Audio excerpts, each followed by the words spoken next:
Fell Seal is easily one of the best indie games to come out last year. The story is pretty interesting and the soundtrack is memorable, but the two main selling points from the game are the combat and the progression. The combat operates like you would expect from a tactics-inspired game. There is a bit of a learning curve and the game is not easy. You need to think a lot about your environment with each of your turns. Some characters are better at scaling terrain to make it easier to reach an objective or close the distance with a ranged enemy. Enemies that are positioned next to cliffs can provide you with easy kills if you knock them off the side, but the enemies will try to do the same thing to you, so you need to keep in mind your character's positions when you're taking your turn. The boss fights and different level conditions help to change up what you might need to consider in the levels. There are levels that will feature reinforcements or even areas that will cause enemies to come in unless you block them or lock them off. In most instances, you'll need to defeat every enemy on the field, but there are levels that require you to assess things a bit differently, as there are an infinite amount of enemies coming at you and you need to reach a certain section of the map to win. On top of all of this, there's a huge amount of different classes to choose from for your characters to make up how you want your party to be. There's everything from supernatural classes, magic users, ranged fighters, and melee fighters. As you level up each class, you will be able to slot permanent abilities from that class on your character. This way, when you change what class your character is, they will keep some of the personalized abilities that you want them to have. This allows you to mix and match with different classes and adds a lot of customization. Along with this, you will be continually unlocking new classes as you play. I easily put over 100 hours into this game and I found it to be one of 2019's most addictive titles. If you've been looking for a new tactics-inspired game, then I would highly recommend you play this one. When you think of family, what comes to mind first? A story of hope, of love, of despair. Like Fell Seal, Children of Morta is an outstanding indie that came out last year. Based on the trailers, I felt like it looked good from a gameplay perspective, but I was unaware about how captivating the story would be. Morta is set up like a roguelite hack-and-slash RPG. I personally prefer when these games let you continually earn experience and items after you die, so that you can always walk away with something. Morta provides a lot of progression to the player. There's plenty to explore and find within levels. While in dungeons, you will find additional moves and buffs to help you out on your run.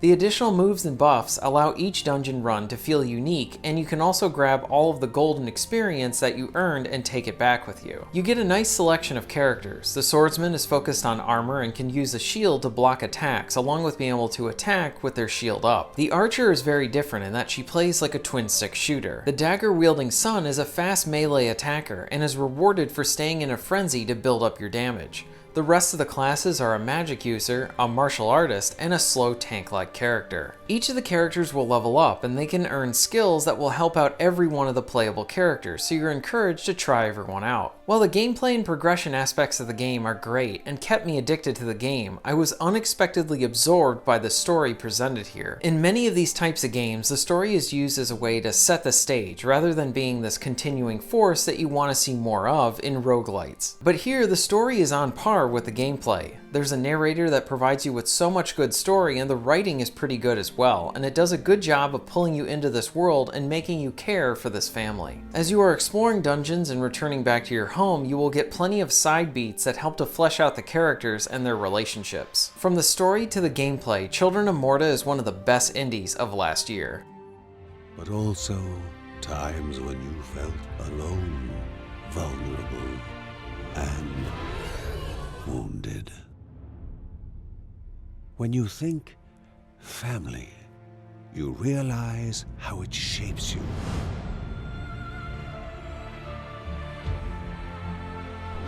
How it shapes us all.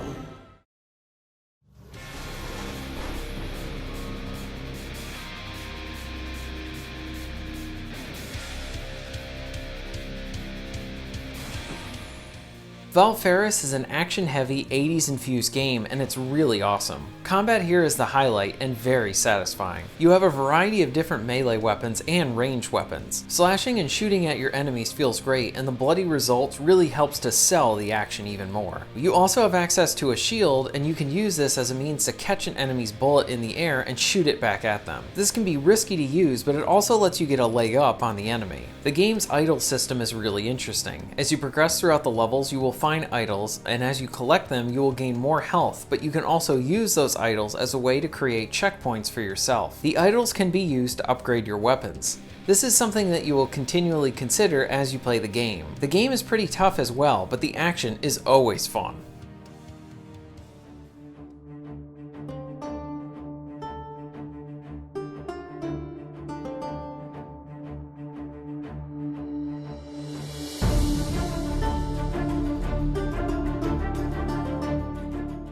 Ever since I tried the first Steamworld game, I have been a fan of the series. The art style really grabs your eyes, and it's backed up with its excellent gameplay. These developers are never afraid to try out a different genre for their Steamworld universe. The safe thing would be to continually make sequels with similar gameplay, but here we have a developer that went from a tower defense game to a dig game to a side-scrolling XCOM-like game to now a card-based turn-based RPG. The moves you can perform in combat are based on the different cards you have in your deck. Each of your characters have a specific amount of cards that they can use in fights, so you need to think about how you are going to use them. As you play the game, you will earn more cards and be challenged by different enemies, so you're encouraged to keep changing up and experimenting with your decks. There are cards that will build up steam pressure and other cards that will use it. Each of the fights have a bit of that thinking on the fly feeling that you don't really know what you're going to get because you get a random set of cards from your deck. The story is pretty good and the gameplay is really what's going to keep you engaged. I absolutely love this entry.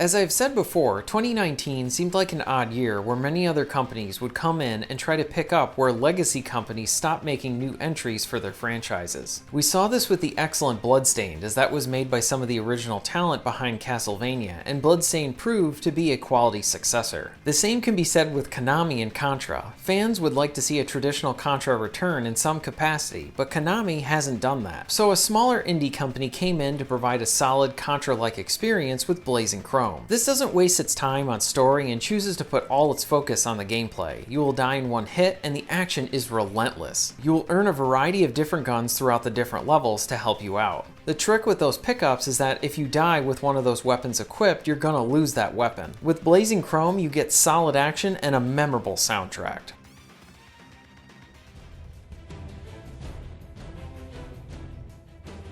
Rico provided a fun first-person shooting experience that was best played with a friend. You would enter into a level and try to complete the objectives, with some even requiring you to complete the area within a time limit. As you kick down doors, the game would go into slow-mo, and this never got old. The shooting was pretty good, and I like how you would continually be earning new weapons and items on each of your runs. There were some frustrating aspects about the game, with the main one being the absence of a soundtrack to really help fuel the action. But Rico provided solid split-screen action that was a fun game to enjoy with a friend.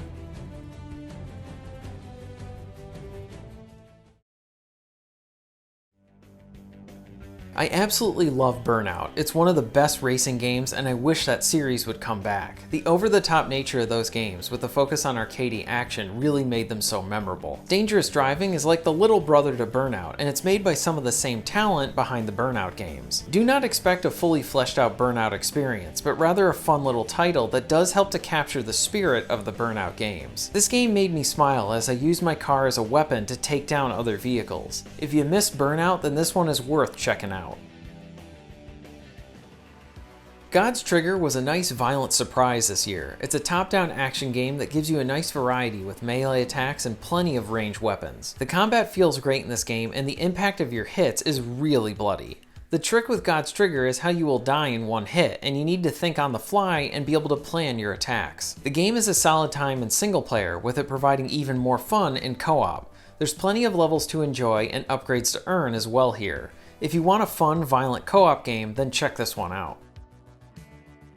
Shadows of Adam is inspired by the SNES era and delivers both a fun and memorable game. The combat is a traditional turn-based combat system. Each of your party members have specific moves that they can do. Each of the characters have action points to use their specific moves, and these range from healing moves to hard-hitting attacks. The action point system will have you needing to consider a few moves ahead so you're not in a situation where you don't have any action points. The writing can be pretty funny and even pokes fun at genre cliches. I highly recommend this one. With Door Kickers Action Squad getting a console release in 2019, I had to use this as another opportunity to say how much I love this game. This was a gem that I found at a previous PAX, but I wasn't able to appreciate the fantastic presentation, as it has easily one of the best soundtracks I have ever heard. The side-scrolling action is easy to get into and has some nice little tactical elements to it as well. The game has received a lot of additional features and levels since it was in early access. At some point, I do want to do a more highly detailed review on the game. Until then, know that Door Kickers Action Squad is a great game in single player and excellent in co-op. And those are my favorite indies from 2019. Let me know some of the indies that you enjoyed from 2019, and thank you very much for watching.